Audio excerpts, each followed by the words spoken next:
আমরা সবাই আল্লাহর কাছে দোয়া করছি আল্লাহ যেন তাকে সম্পূর্ণরূপে সুস্থতা দান করেন। তবে দলের এবং বিভিন্ন পর্যায়ের মানুষরা তার সাথে দেখা করতে যাচ্ছেন এভারকেয়ার হাসপাতালে, এবং এই দেখা করতে গিয়ে সেখানে অন্যান্য রোগী এবং দেশনেত্রী বেগম খালেদা জিয়ার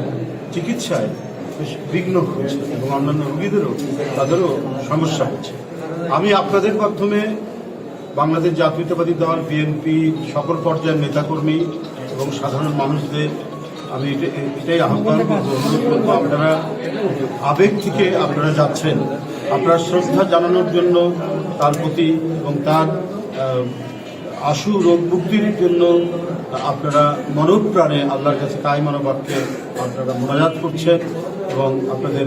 যে একটা বড় ধরনের আপনাদের হৃদয়ে যে আবেগ, এই আবেগ থেকেই হাসপাতালের দিকে যাচ্ছেন। কিন্তু এই যাওয়ার কারণে অসুবিধা হচ্ছে যারা রোগী চিকিৎসাধীন, স্বয়ং দেশনেত্রী বেগম খালেদা জিয়ার এবং অন্যান্য রোগীদের। তো আমি দলের পক্ষ থেকে সকলকে অনুরোধ করব, তারা নিজ নিজ অবস্থানে থেকে নিজের বাসায় বা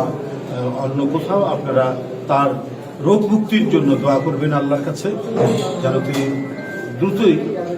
সুস্থ হয়ে ওঠে। হাসপাতালে ওখানে ভিড় করলে বা বারবার সেখানে গিয়ে এক ধরনের জমায়েত হলে বা ভিড় করলে